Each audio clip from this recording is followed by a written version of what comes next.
मैं काम करके थक के चूर हो गई थी। मेरे दिल में एक ख्वाहिश उभरी कि जाकर 2 घड़ी बिस्तर पर लेटकर आराम कर लूं। लेकिन उस घर में आराम करना मेरे लिए नामुमकिन था, क्योंकि मैं उस घर की कोई मेंबर नहीं, बल्कि मैं तो एक नौकरानी थी। मैं नीचे आंगन की सफाई कर रही थी, तभी ही वो लंबा चौड़ा सा आदमी मेरे सामने आकर खड़ा हो गया और मुझसे कहने लगा, आ जाओ, अब आकर ऊपर वाले कमरे की सफाई कर दो, जो मेरे ख्वाबगाह है। मैं जो आराम करने का सोच रही थी, उसके नए फरमाइश पर तो जैसे थकान मेरे ऊपर और भी ज्यादा हावी हो गई। मुझे हुक्म देकर वापस जा चुका था। मैं धीरे धीरे सीढ़ियां चढ़ती हुई ऊपर बनी हुई मंजिल पर गई। फिर कमरे का दरवाजा खोल दिया। कमरा था या कोई महल जैसा, सफेद पर्दों से ढका हुआ, चारों तरफ रोशनी थी। मैंने जिंदगी में पहली दफा ऐसा मंजर देखा था। उसका बिस्तर बड़ा नर्म नर्म था। अगर बिस्तर पर कोई लेट जाए तो अंदर ही धंस जाए। मेरा बदन तो ऐसी ही थकान से चूर हो रहा था। तभी मैंने दिल में सोचा कि कौन सा मुझे कोई आदमी देख रहा है, क्यों न 5 मिनट लेटकर बिस्तर पर आराम ही कर लिया जाए। सेहरा, तेरी तो किस्मत ही खुल गई। उस घर की नौकरानी बंद कमरे में मुस्कुराते हुए अपने आप से कहने लगी और फिर उस सफेद बिस्तर पर लेट गई। जब मेरे जिस्म को जोरदार झटका लगा था, मैं अपने अंदर बदलाव महसूस कर रही थी। सामने लगे शीशे में अपने आप को देखने लगी। हाँ, सेहरा नहीं बल्कि कोई और बैठी थी, एकदम चमकता हुआ चेहरा लिए कोई शहजादी। मम्मी आज फिर बुरी तरह खांस रही थी। मैं जो नीचे बैठकर बाल्टी में थोड़ा सा पानी लिए बर्तन धोने में बिजी थी, मम्मी के खांसने पर पलटकर उसे देखने लगी। बेचारी मम्मी की बीमारी तो दिन ब दिन बढ़ती जा रही थी। तभी शाहिदा बाहर से खेलती हुई आई। मुझसे कहने लगी, बाजी कुछ खाने के लिए रखा है? मुझे बहुत भूख लग रही है। उसकी आंखों में साफ साफ भूख का एहसास जग रहा था। मैं नीचे मुंह करके जैसे शर्मिंदा सी हो गई। घर में आटा होना तो दूर की बात, बस उस टाइम नमक भी नहीं था। मेरा दिल बुरी तरह कटने लगा। फिर मैं उससे कहने लगी, थोड़ी देर सब्र करो शाहिदा, मैं अभी दुकान वाले चाचा के पास जाती हूँ। अगर उसने थोड़ा सा राशन सामान दे दिया तो मैं तुम्हारे लिए फटाफट एक चीनी का पराठा बनाकर दे दूंगी। मेरी यह बात सुनकर शाहिदा के चेहरे पर एक चमक आ गई। वह तो वैसे ही चीनी का पराठा खाने की शौकीन थी, इसीलिए खुशी खुशी वापस खेलने चली गई। मैंने जल्दी दुपट्टे से हाथ साफ करके फिर मुंह धोने के लिए निकल के नल पर गई और दुपट्टे से चेहरा साफ कर रही थी। तभी सालों पुरानी दीवार पर लगे शीशों पर मेरी नजर गई। मेरा काला चेहरा उसमें साफ दिखाई दे रहा था। चेहरे पर मौजूद दाने और फुंसियों के निशान बदसूरती का एहसास मुझे बुरी तरह दिला रहे थे। मेरी बदसूरती के तो क्या कहने, शायद मुझे भी मेरी बदसूरती देखकर शर्म आ जाए। मैं अपने आप का मजाक हुस्न की हद तक उड़ा दी थी। मेरी माँ और मैं दोनों ही काले थे। यह बदसूरती मुझे उनसे विरासत में मिली थी। लेकिन शाहिदा जो मुझसे छोटी थी, बल्कि बहुत ज्यादा, करीब करीब 7 साल छोटी थी, वह मुझसे उसकी रंगत मेरे मुकाबले में सांवली थी, लेकिन मैं इतने काले रंग की नहीं थी। मेरे सफेद दाग मेरे चेहरे पर अलग ही चमकते नजर आते थे। मैं बाहर जाती तो अगर कोई थोड़े मिनट भी मेरे चेहरे पर नजर देता तो जल्द ही मुझे पता चल जाता कि वह यकीनन मेरी बदसूरती को इतने गौर से देख रहा है। मैं जहाँ भी जाती चेहरे पर नकाब कर लेती। कभी कभार आईना देखते हुए दिल की शिकवा भी निकलता था। बनाने वाले थोड़ा मुझ पर भी रहम खा लेता। कम से कम आईने में मुझे अपना चेहरा देखते हुए शर्म तो ना आती। बचपन में तो मैं साथ वाली लड़कियों भी मजाक बना देती थी, लेकिन जब मुझे उन बातों को कोई न समझ पाती थी। जैसे जैसे बड़ी हुई, पास के लोगों ने एहसास दिलाना शुरू कर दिया कि चेहरा तो बहुत काला है, तेरे ऊपर तो मेकअप भी ना अच्छा लगेगा। कभी कोई मोहल्ले का बच्चा रोता तो उसकी मजाक ही मजाक में उसकी माँ कहती, अगर तू चुप ना हुआ तो सेहरा को बुला लूंगी। मैं जानती थी कि मेरे दोस्त मुझे पीछे से काली डायन या काली चुड़ैल के नाम से बुलाते हैं। पापा कई सालों पहले मर चुके थे। मम्मी ने सारी जिंदगी लोगों के घरों में काम करके चलाया था। ताकत से ज्यादा काम करने की वजह से उनकी हिम्मत टाइम से पहले ही जवाब दे गई थी। अब मोहल्ले की औरतें आती हैं तो मुझे कहती हैं कि सेहरा कौन सा तेरा बड़ा भाई है, अब तू ही घर को चलाना है तो कहीं काम पर लग जा या किसी के घर ही काम कर लेती कि तेरे घर का गुजारा ही चल सके। मुझे उनकी बातें बहुत तकलीफ देती थी। मैं सोचती थी कि मैं किसी फैक्ट्री में काम कर लूं, लेकिन किसी के घर के नौकरानी बनकर काम करना मुझे मंजूर नहीं था।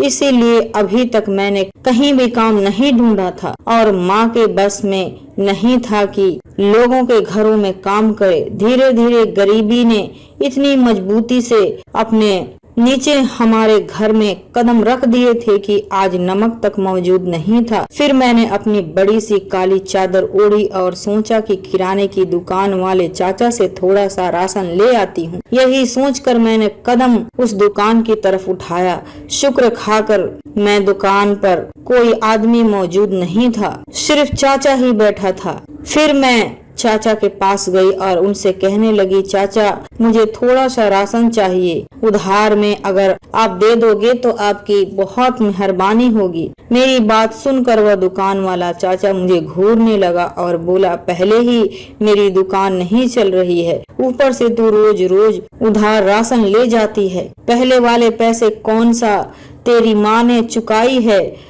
तुम दोनों माँ बेटी का तो लगता है कि मेरी दुकान को खाली करने का इरादा है। वह मुझे बातें सुनाने लगा, लेकिन मुझे उसकी बातों से कोई परेशानी नहीं थी। मुझे अपनी बहन का पेट भरना था, इसीलिए मैं उसकी बातें सुनने पर मजबूर थी। फिर मैंने चाचा से कहने लगी, अभी थोड़ा सा राशन दे दो, 4 महीने बाद मैं खुद दे दूंगी। वह आगे टेबल पर बैठे मुंह बनाने लगा, लेकिन शुक्र था कि वह मुझे राशन देने पर राजी था। जल्दी जल्दी राशन लिए और घर आ गई। राशन थोड़ा था लेकिन था हमारे 1 हफ्ते का गुजारा चल जाता। जल्दी जल्दी शाहिदा को रोटी बना कर दिया और मम्मी के लिए भी एक पतली सी रोटी बनाकर रख दी। तभी बराबर वाली आंटी चली आई, मम्मी को देखने लगी। उनकी हालत दिन ब दिन खराब होती जा रही थी। फिर मुझे कहने लगी कि सेहरा तेरी माँ की हालत कितनी खराब हो रही है, उसे तो दवाई और गोलियों की जरूरत है।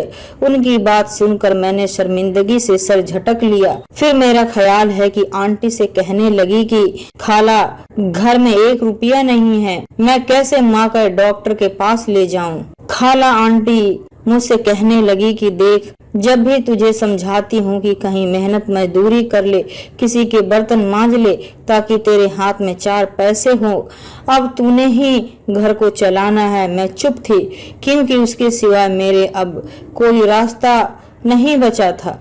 फिर खाला को कहने लगी, खाला कल मैं आपके साथ चलूंगी, आप मुझे किसी के घर पर काम दिलवा देना।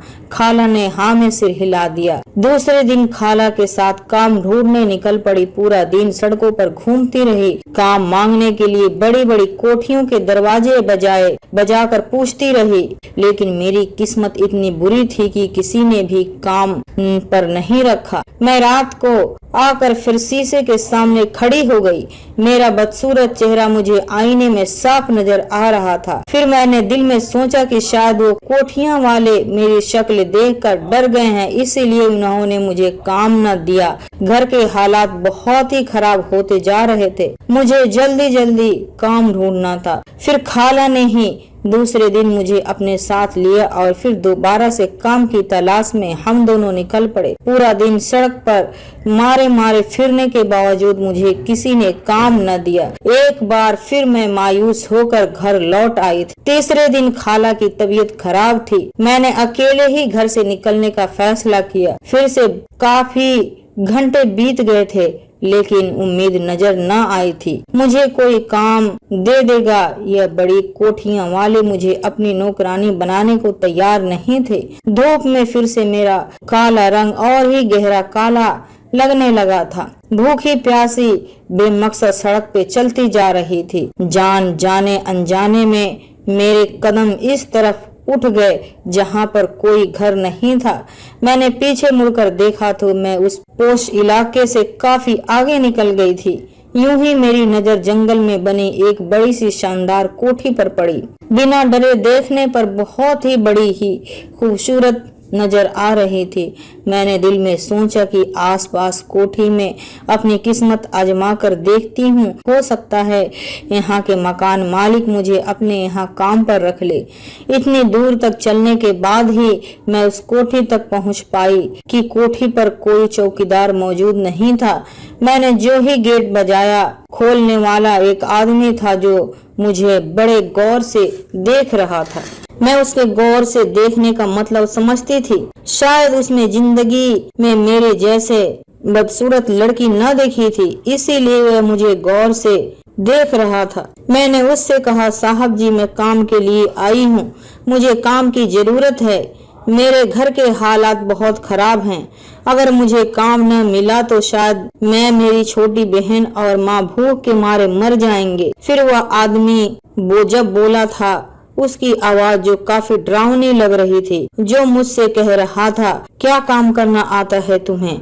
मैं तो दिल ही दिल में खुश हुई और उस आदमी से कहने लगी कि मुझे सारा काम करना आता है, साफ सुथरा खाना पकाना, कपड़े धोना वगैरह वगैरह।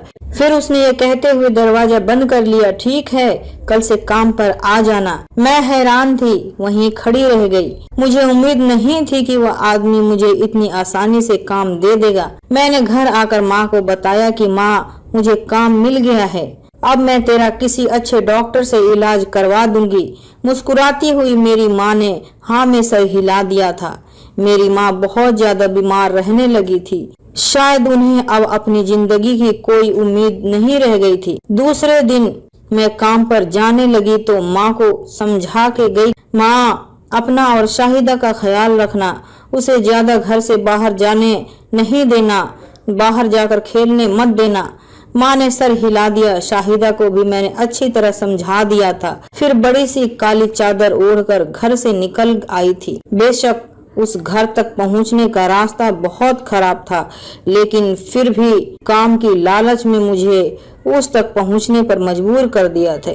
दरवाजा खोलने वाला ही आदमी था। उसने मुझे बताया था कि पूरे घर की साफ सफाई करनी है। मुझे सफाई करते हुए थे कि एक दिन मुझे सीढ़ियों से उतरती हुई एक लड़की नजर आई। लड़की बहुत ही गोरी थी, लेकिन हैरत मुझे जब हुई, उसने अपने चेहरे को एक साइड से पूरा ढक रखा था। सर पर दुपट्टा लिया हुआ था, लेकिन दुपट्टे के अंदर से उसका तो साफ चेहरा नजर आ रहा था। वह नीचे आंगन में आकर सोफे पर बैठ गई। आधे छुपे हुए चेहरे से सिर्फ उसकी एक आंख बाहर झलक रही थी, लेकिन उस आधे चेहरे से भी मुझे अंदाजा था कि वह लड़की बहुत खूबसूरत थी। चुपचाप सोफे पर आके लेटी थी। अजीब सी खुशबू पूरे घर में फैली हुई थी। तभी वो लंबा चौड़ा आदमी अंदर आया और लड़की से कहने लगा, तू नीचे क्यों उतरी? मैंने तुम्हें मना किया था ना। वह लड़की उससे कह रही थी कि कमरे में मेरा दिल घबरा रहा था, इसीलिए मैं नीचे चली आई। लेकिन वह आदमी उससे कहने लगा, वापस ऊपर कमरे में जाओ। लड़की एक झटके से उठी और तेज तेज कदमों से चलते हुए ऊपर कमरे में भाग गई। मैं हैरान परेशान खड़ी थी। उस लड़की का नीचे आना क्या उस आदमी को इस तरह बुरा लगा था? मुझे काम करते हुए काफी दिन हो गए थे।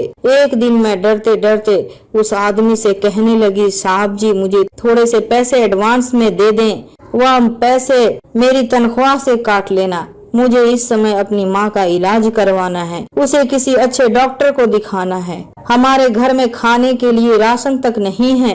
उसने कुछ कहे बगैर नोटों की एक गड्डी मेरे हाथ में रख दी और चुप से ऊपर चला गया। मैं बिल्कुल डर कर खड़ी थी। दिखने में वह आदमी बड़ा रहमदिल मालूम होता था, लेकिन उसने मुझे इतने सारे नोट देकर मेरा दिल जीत लिया था। उन पैसों से मैंने किराने वाली दुकान के चाचा के सारे पैसे उतार दिए और माँ को लेकर एक सरकारी अस्पताल चली आई। लेकिन वहाँ एक ऐसी खबर मिली थी जब डॉक्टर ने बताया कि तुम्हारी माँ के दोनों किडनी खराब हो चुके हैं।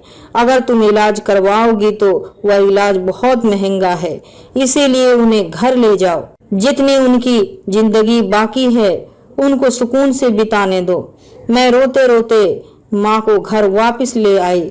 मैं सोचती थी कि अगर माँ को कुछ हो गया तो मैं और शाहिदा भला किसके सहारे पर जिंदगी बिताएंगे। फिर एक दिन वही हुआ जिसका मुझे डर था। एक रात माँ सोई तो वह दोबारा ना उठ सकी। मेरी और शाहिदा की तो दुनिया ही पलट कर रह गई थी। हम दोनों उस दुनिया में अकेले रह गए थे। फिर मोहल्ले वाले ने मुझे समझाया कि तुमने ही अपनी छोटी बहन को पालना है, इसीलिए हिम्मत करो, खुद कमाओ, अपना भी पेट भरो और उस बहन को भी पालो।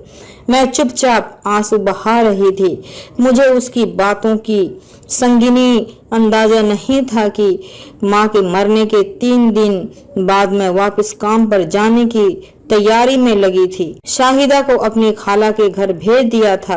पूरा दिन उसने वहाँ पर रहना था। फिर मैं शाम को जाकर उसे अपने साथ ले आती।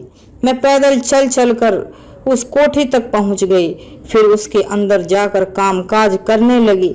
मैं कामकाज करने में बिजी थी, तब भी गर्दन मुड़ाकर पीछे देखने लगी।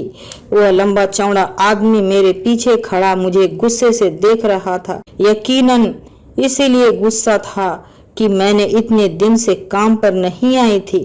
मैं सर झुकाकर कहने लगी, साहब जी, मेरी माँ का इंतकाल हो गया था, इसीलिए मैं काम पर ना आ सकी। मैं उसे धीमे लहजे में बता रही थी। जब भी उसने मुझसे कहा, जिसे सुनकर मैं हैरान परेशान हो गई। वह मुझसे कहने लगा, तो क्या हुआ अगर तुम्हारी माँ मर गई? मरना तो आखिर सबको है। हमारा तो पूरा कबीला मर गया था, लेकिन फिर भी हम तुम्हारी तरह रोनी सूरत बनाकर नहीं घूमते थे। मैं सर झुकाकर रह गई। फिर वह मुझे कहने लगा कि भले कुछ भी हो जाए, दोबारा छुट्टी नहीं करनी है। 3-4 दिन सफाई न करने की वजह से पूरा घर मिट्टी से भरा हुआ था। इतनी साफ सफाई करने के बावजूद घर किसी भी तरह साफ नहीं दिख रहा था और मैं थकन से चूर हो गई थी। तभी मैं उस आदमी के ख्वाबगाह तक गई और उसके नरम मुलायम बिस्तर पर लेटकर आराम करने लगी। मैं अभी लेटी ही थी कि मेरे जिस्म को जोरदार का झटका लगा और मैं उठकर बैठ गई। मेरी नजर सामने लगे शीशे पर पड़ी थी, जिसमें मुझे अपने बजाय किसी और की शक्ल नजर आ रही थी, लेकिन वह लड़की बहुत खूबसूरत थी। मैंने आंखें फाड़ फाड़ कर देख रही थी। मैं तो नहीं, फिर कौन है? मैंने अपने हाथ पांव के तरफ देखा तो काले रंगत वाले मेरे हाथ पांव एकदम गोरे से दिख रहे थे। मेरा पूरा वजूद बिल्कुल तब्दील हो चुका था। मैं अपने आप में न थी। अपने आप को घूम घूम कर देखने लगी। आईने में मैं नहीं बल्कि कोई शहजादी। मेरे चेहरे पर खुशी ही खुशी थी। मुझे ऐसा लग रहा था जैसे मैं आसमान पर उड़ रही हूँ। तभी कमरे का दरवाजा एकदम से खुला। वह लंबा चौड़ा पूरी तरह से आदमी अंदर आया और मुझे गौर से देखने लगा। मैं अपनी खूबसूरत आंखें उठाकर उसे देख रही थी। उसके पीछे वही आधा चेहरा ढकी लड़की भी खड़ी थी। उसे देखकर मैं चौंक गई। मुझे ऐसा लगा कि मैं थोड़े मिनट तक कुछ बोल पाने की स्थिति में नहीं थी। उस लड़की का आधा चेहरा बिल्कुल मेरी बदसूरत शक्ल की जैसा हो गया था। मैं हैरान थी कि उसके रूप में मैं अपने आप को देख चुकी थी और वो मेरे रूप में ढल चुकी थी। वह आदमी मुझसे कहने लगा, कैसी लगी तुम्हें यह बदलाव? मैंने नजरें झुका ली।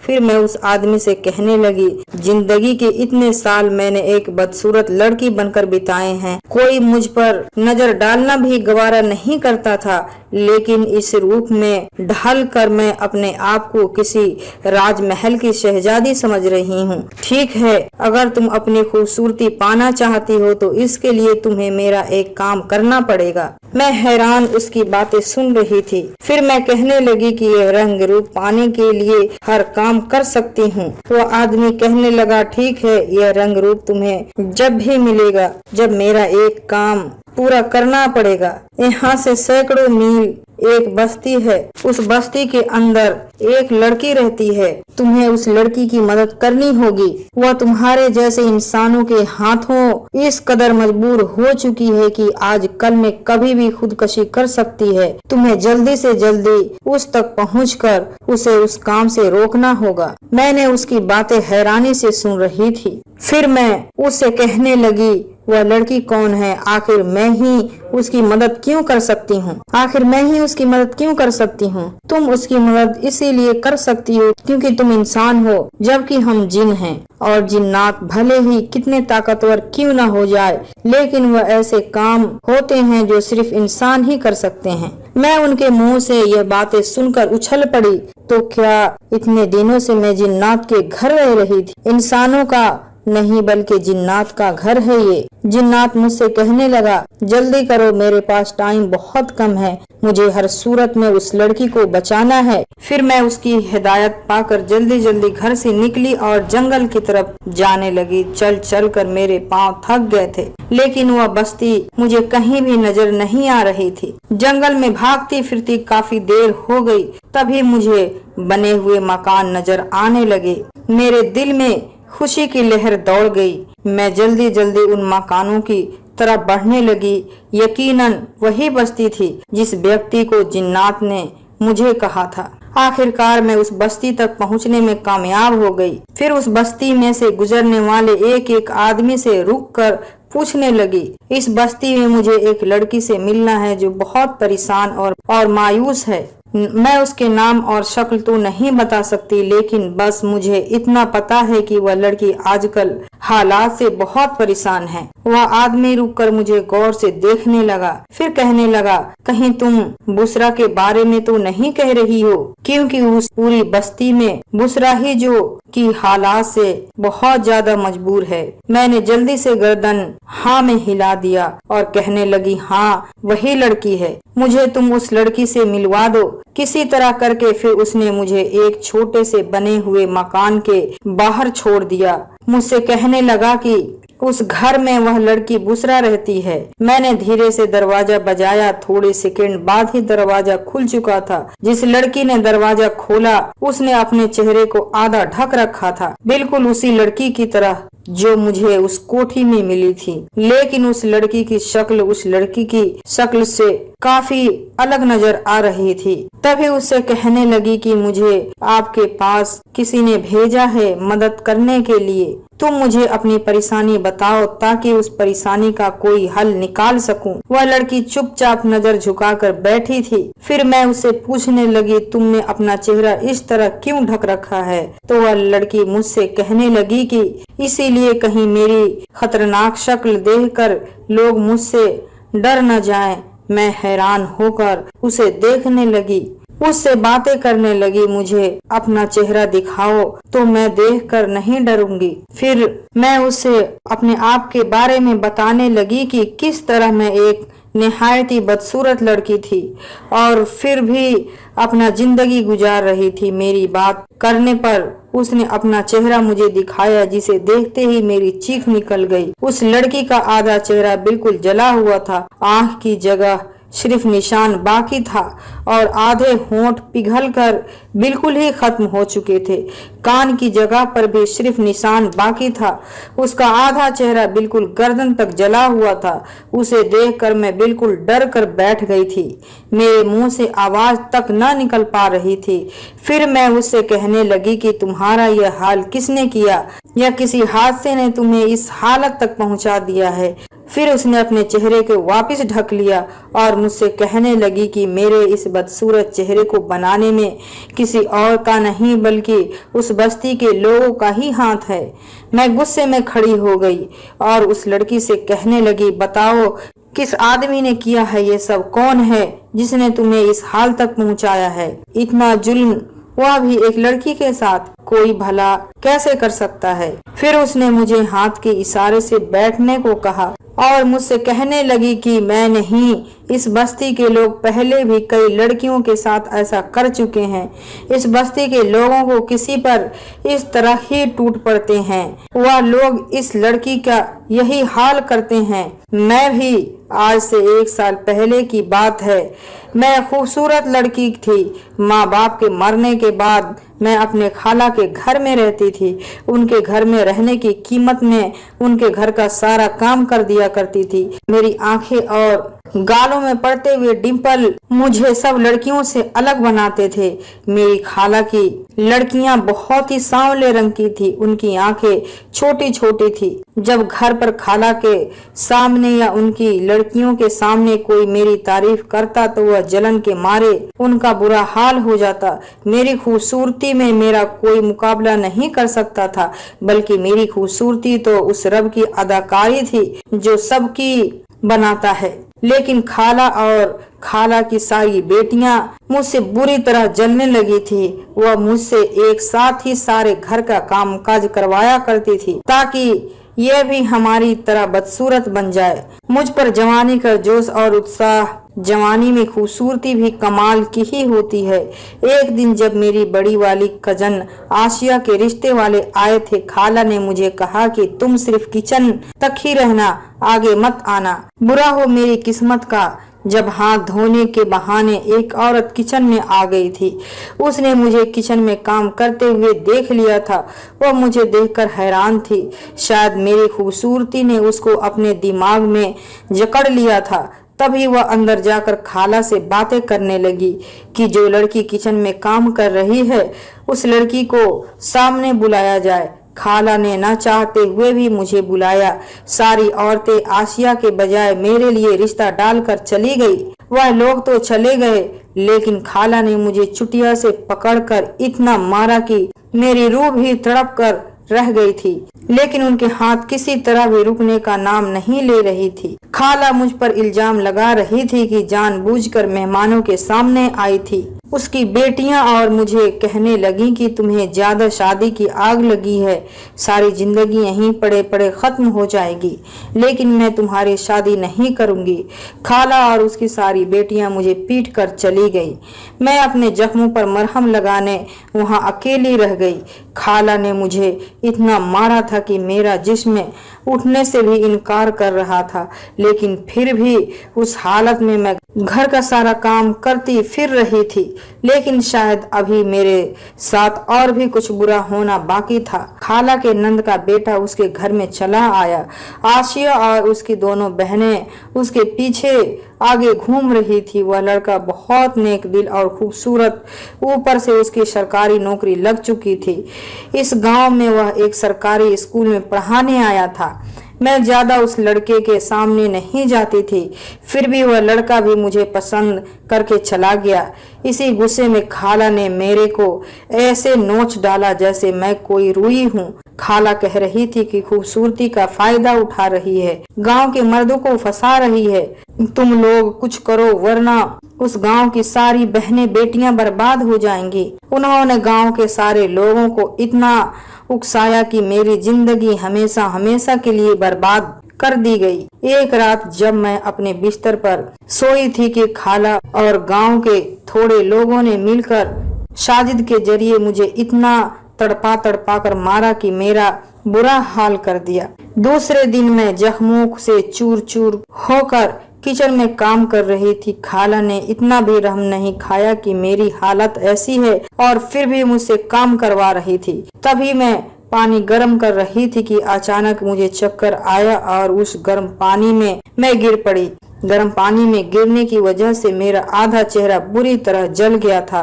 अब मैं खूबसूरत से बदसूरत बन गई थी।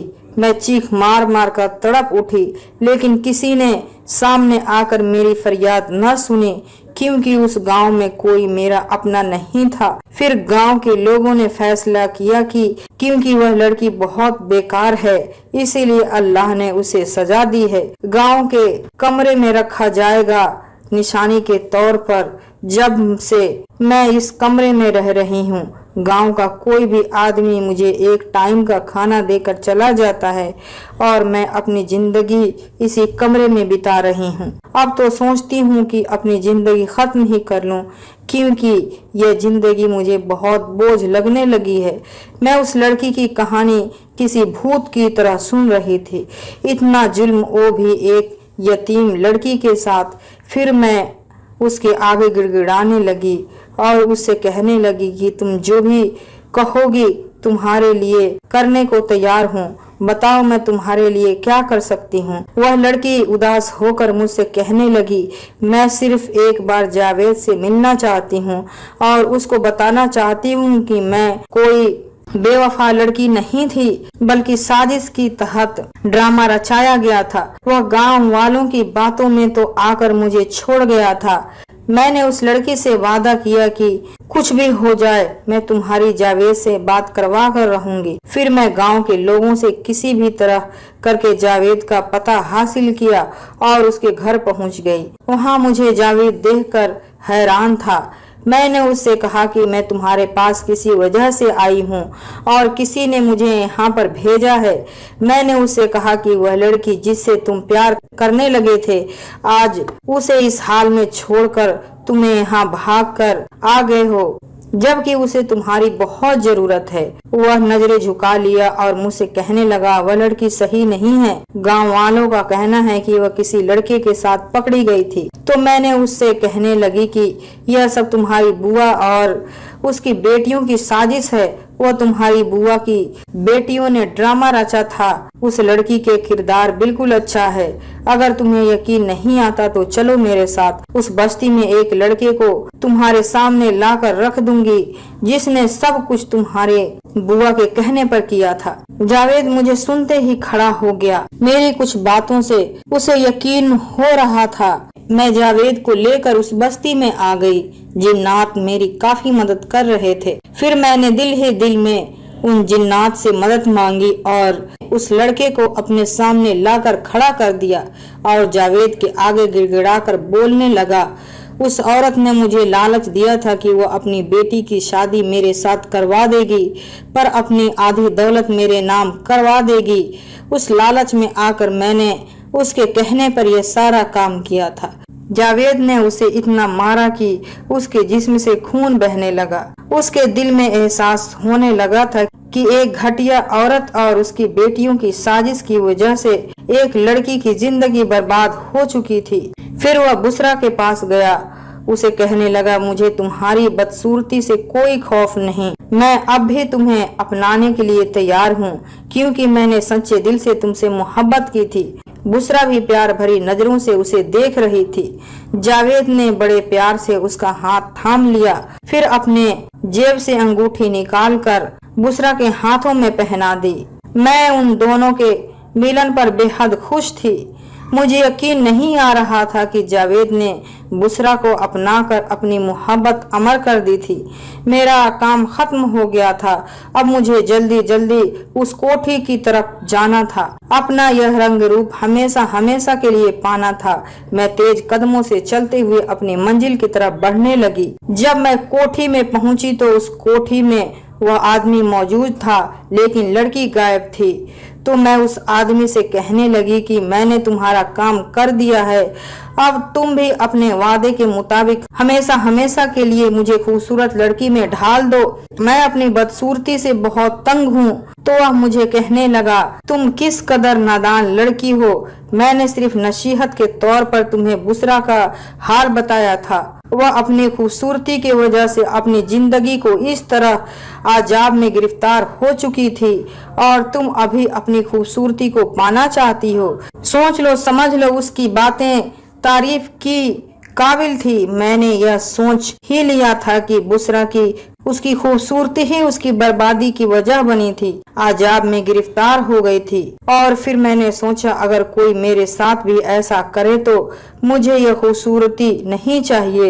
यह रंग रूप एक आजाब की तरह होता है जो लोगों को कभी भी अपनी जिंदगी जीने नहीं देता। फिर मैंने उस जिन्नात से कहा, तुमने बुसरा के साथ तो बहुत अच्छा कर दिया और जावेद के साथ उसकी जिंदगी संवर गई। लेकिन उसकी खाला और उसकी बेटियों को भी तो सबक मिलना चाहिए था।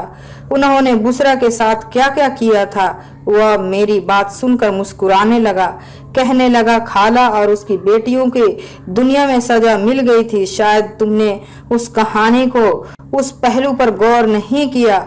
वह तीनों एक कार एक्सीडेंट में हमेशा के लिए ये दुनिया छोड़कर जा चुकी हैं। जिन्नात के चेहरे पर बहुत खुशी थी और वह खुशी महसूस कर रहा था और कह रहा था, मेरी बीवी बहुत खुश है, तुमने एक अच्छा काम किया है। लेकिन देखो, खूबसूरती और बदसूरती ही अल्लाह की बनाई चीजें हैं। किसी के लिए खूबसूरती सजा बन जाती है तो किसी के लिए बदसूरती। तुम बताओ कि तुम्हारे लिए किस चीज में खुशी है।